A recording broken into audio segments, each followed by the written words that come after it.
everyone, and welcome back to Joy Filled Mom.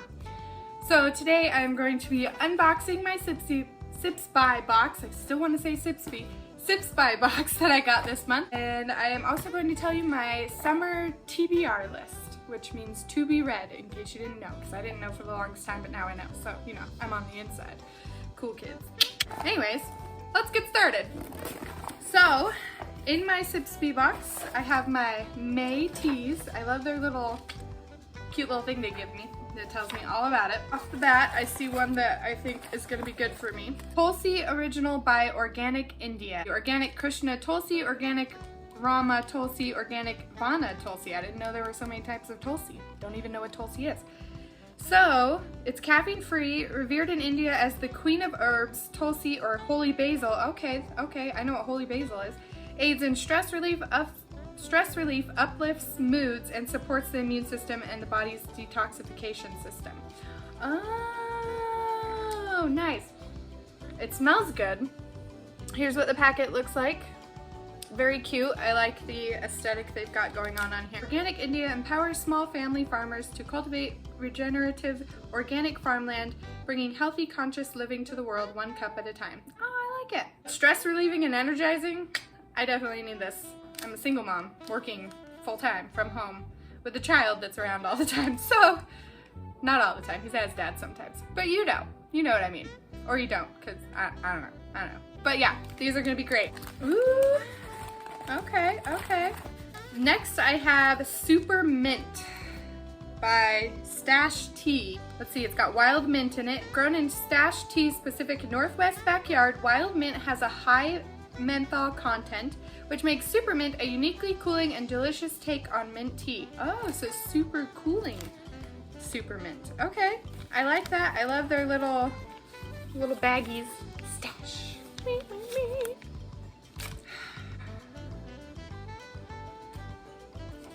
We have cacao tea. It's not cocoa. Cacao tea by Me Cacao. Organic cacao shells, organic cacao nibs.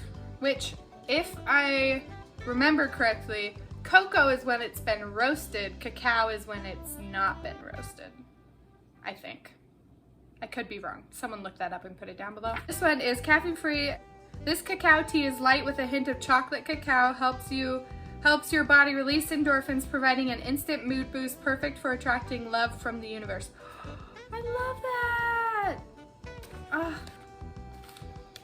Gluten-free and vegan, a great source of antioxidants, iron, magnesium, and zinc. Ethically sourced from Ecuador. Look at that. I am actually very excited to try this. And last but not least, Organic Super Ginger by David's Tea. This potent herbal infusion of anti-inflammatory ginger, green rooibos, that word I don't know from last time, and peppercorns is spicy, soothing, and comforting. Perfect for when you're fighting a cold or sore throat. It's got ginger, green rooibos, black pepper, white pepper, pink peppercorn, and natural flavoring. All right. Okay, I want to see what this one looks like since it will close back up. Those cocoa ones don't close back up, so I didn't really want to open them. Okay. Oh, it smells so good. It's very gingery and peppery, so, you know, exactly what they said. But here you go. Have a look inside. Those peppercorns in there. There was a pink, a white, and a black that just right up front for you guys to see that they really have all three in there. It smells good. I really like ginger, and I'll do like ginger cayenne lemon shots at Jamba and at home if I make them. But you know, I really like the burn and the feeling of it. It feels like it's doing something. And I like the taste. I'm a weirdo like that. I'm actually very excited for all of them. They've done a good job so far with giving me ones I like. So, oh, review of last time. The berry one was a little tart, but it was good once you got some, a little bit of honey in there as what I like. The mint one was really good. The Christmassy, the Christmassy clove and mint one was very good. I like that one as well. And then the red rooibos, I should really look up how to say this darn word. That one I actually really like. I like to do it as a milk tea. I add some almond milk once it's been steeped for a little bit, and then some honey, and I think that tastes really good. So I'm excited to try these ones and then let you know my feelings on them next time. And if you guys haven't already, I say you should try these. Try Sipsby. I will leave a referral code down below in case you guys want to try it, and I think it's 10% off. I don't really remember, but I'll leave a link down below in the description if you guys want to try this and get your own personalized teas. I am really enjoying it so far, and I hope to continue to do this one for, I don't know, a couple more months to try the different kinds and see what I like. Now on to my TBR list for the summer. And I'm hoping to get through all of these and more, but we'll see. I'm gonna say summer is over when the kids start school, which is August or September? I don't know. That's when I'm gonna try and read all these by, and maybe more. We'll see what I get to.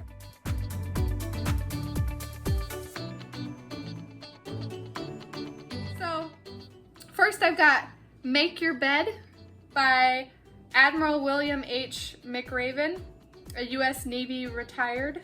Or he's a retired admiral from the U.S. Navy. Little things that can change your life and maybe the world.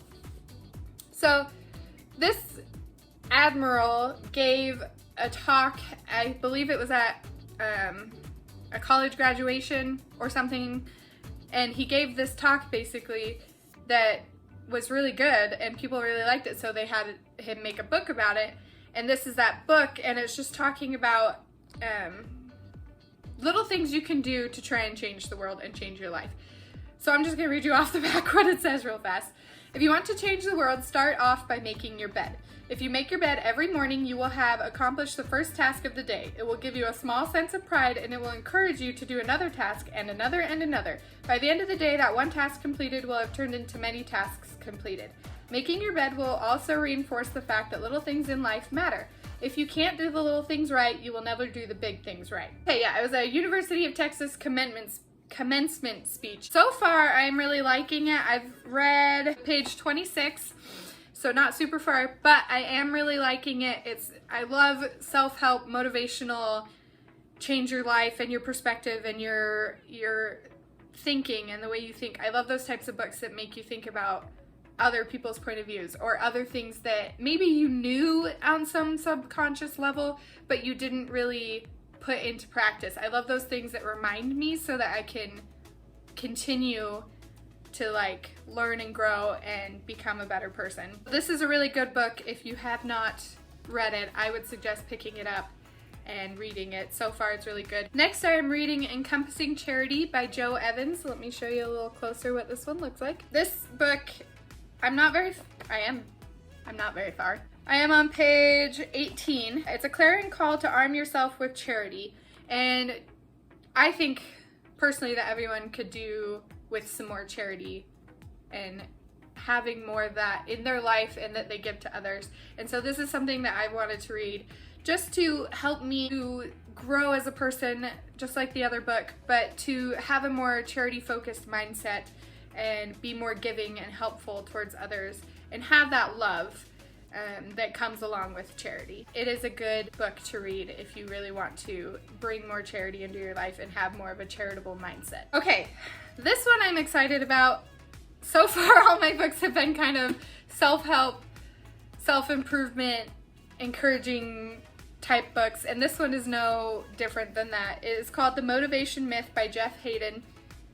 And it's how high achievers really set themselves up to win.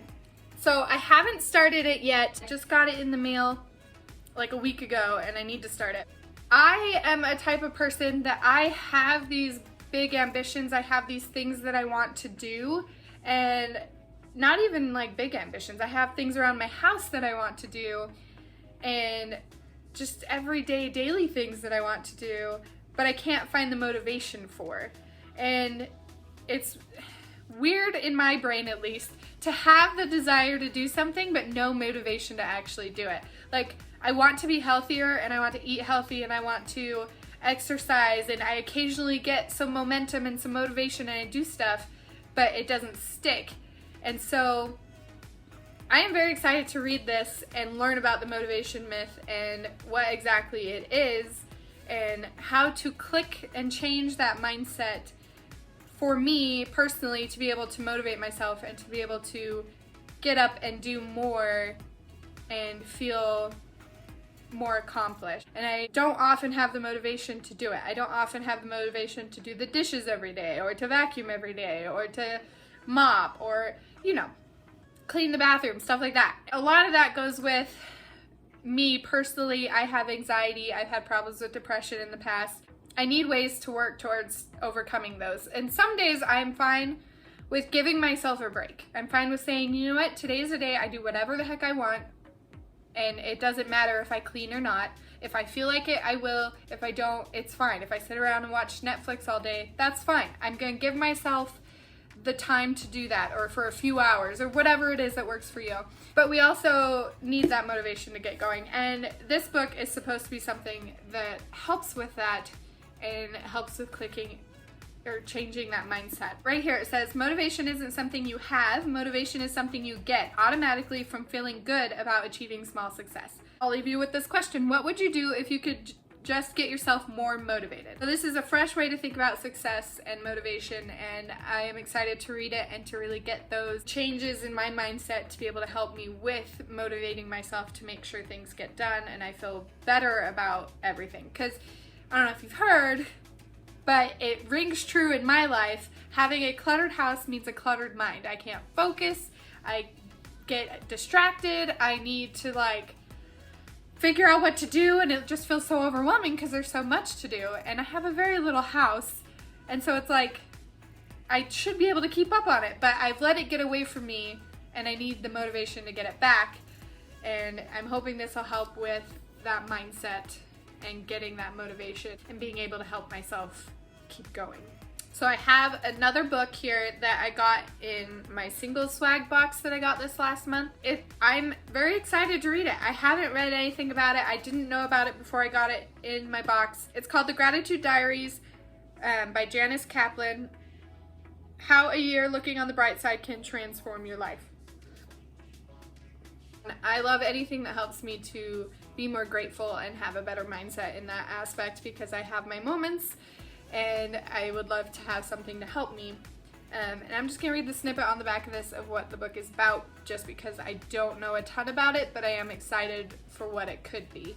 On New Year's Eve, journalist and former parade editor-in-chief Janice Kaplan makes a promise to be grateful and look on the bright side of whatever happens. She realizes that how she feels over the next year will have less to do with the events that occur than with her own attitude and perspective.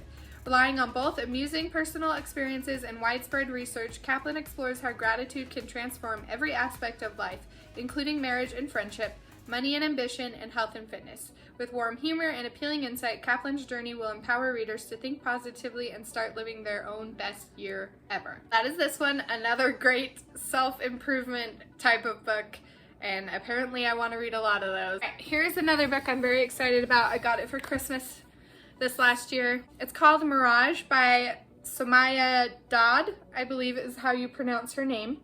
And this book so far has been very good. I'm only a few chapters in. Let's see, I'm on page 34. And I'm very excited about it. It's this book that's set in a universe where you can travel from planet to planet and live on moons, and people do, and they have farms. And this girl lives on a farm with her family. The entire kingdom, I guess, that is on different worlds has been taken over by, what are they called? The Vathic Empire. I don't know if that's how you say it, but the Vathic Empire has taken over. So the main character, she is at home with her family, and they have these rituals and things that they do to celebrate like coming of age and stuff like that. And she's at a celebration, and this is all that I've read so far in the first part, so I'm not giving any spoilers away. She gets kidnapped and taken by the Vathic to the Empire building, to the royalty, I guess, and it's discovered she looks nearly identical to the half Vathic princess, and so she is used as a replacement for the princess when she goes out, just in case, because people don't like them, they're evil. So just in case, so the princess doesn't get killed, she has this look-alike to go out and do her presentations and her public appearances and stuff for her. She's a dreamer, she wants this big life, she doesn't like what's happening with her world, and she wants to change it, but then she gets kidnapped and taken and has to now be forced into this life and has to figure out a way to become free and to help her family while staying true to herself, I guess not being corrupted by the powers that be. I am excited to finish reading this. I love the cover and the artwork. It's just very, very pretty, and it's so far a really good read. I really like the way that it reads and the way that it flows, and I'm excited to learn more about this world and what happens to our lovely heroine. Her name is Amani. That's this book that I'm reading and I really like so far. Here's the last one for now. It's called The Gravekeepers by Elizabeth Byrne. It's about these two girls and they live on a grave site. Their parents are the gravekeepers of the cemetery. So they live there and they help with the funerals and the gravekeeping and all of that stuff. I'm gonna read this. Okay. The Wyndham girls lead pretty secluded lives. Their older sister died in a tragic accident the year before Laura was born, and their parents' protectiveness has made them semi-infamous in their small town. As the new school year begins, the outside world comes creeping in. Athena, a professional high school loner, grapples with the newfound enemy and an even more surprising her first best friend. And homeschooled Laurel, sheltered and shy, finds herself face to face with a runaway boy who's hiding out in an abandoned grave. All while a ghost hangs out around the Wyndham house and cemetery, the only gravekeeper never to cross over as far as she knows, messing with people's graves, turning the Wyndham's lights off and on, spying on the sisters, and plotting how to keep the girls close to home and close to her forever. The Gravekeepers is a unique coming-of-age story from talented debut author Elizabeth Byrne. This one sounds very interesting and like a fun read. I love anything that has fantasy aspects to it, ghosts, supernatural. I like that, and I'm excited to kind of read this and figure out what's gonna happen. And I love that it's kind of a dark aspect as far as like they live and are gravekeepers and kind of navigating that life. It's not something I've really read before, so I'm excited to read this. If you have read any of these books, leave a comment down below letting me know your thoughts and what you like about those books and your favorite parts and all of that. And if there's other books you think I should read based off of these, give me a recommendation. I will look it up. I will see if it's something I want to read. And don't forget to like and subscribe, and we'll see you next time. Thanks so much for watching. Bye!